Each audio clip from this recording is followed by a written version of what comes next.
মুক্তিযুদ্ধের স্বপ্ন বাস্তবায়নে সংসদ ও জনগণ একসাথে কাজ করবে বলে জানিয়েছেন স্পিকার অবসরপ্রাপ্ত মেজর হাফিজ উদ্দিন আহমদ। সকালে জাতীয় সংসদ ভবনের টানেলে ঈদ উল ফিতরের নামাজ আদায় করে সাংবাদিকদের সাথে আলাপকালে তিনি বলেন, মধ্যপ্রাচ্যের যুদ্ধ বন্ধ না হলে বাংলাদেশও বিড়ম্বনায় পড়বে। এদিকে ঈদের নামাজ আদায় করে এই সংসদ ভবনের স্বজন ও পরিজন নিয়ে ঈদ আনন্দ উপভোগ করে জনসাধারণ। আরও জানাচ্ছেন নুরনবী সরকার। জাতীয় সংসদ সচিবালয়ের আয়োজনে ঈদ উল ফিতরের নামাজ। সংসদ ভবনের টানেলে এই ঈদের নামাজে শরীক হন স্পিকার মেজর অবসরপ্রাপ্ত হাফিজ উদ্দিন আহমদ বীর বিক্রম। সাধারণ মুসল্লিরাও এতে অংশ নেন। নামাজ শেষে দেশ, জাতি ও উম্মার কল্যাণ কামনায় দোয়া মোনাজাত করা হয়।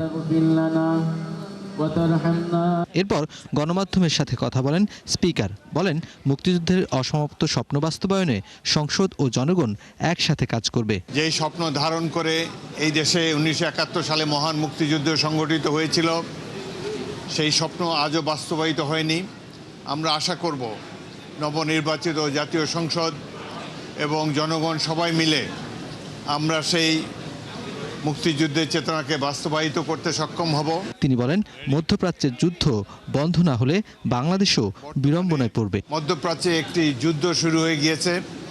আগামী দিনে আমাদের মতো রাষ্ট্রগুলোকে অর্থনৈতিকভাবে বিড়ম্বনার শিকার হতে পারে। মুসল্লিরা নামাজ আদায়ের পরপরই সংসদ ভবনের দক্ষিণ প্লাজা ও আশেপাশের বাগানে ঘোরাঘুরি ও ছবি তুলতে থাকেন।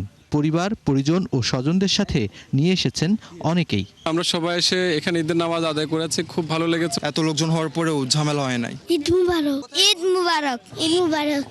আসসালামু আলাইকুম। আমাদের ছোট বাচ্চাদেরকে নিয়ে আসি, তারা এই জায়গাটাতে আসে, এই সম্বন্ধে জানতে পারে। সংসদে নির্বাচিত জনপ্রতিনিধিরা জনগণের স্বার্থেই কথা বলবে ও আইন প্রণয়ন করবে, প্রত্যাশা ঈদ পালনরত জনসাধারণের। নুরনবী সরকার, ৭১, ঢাকা।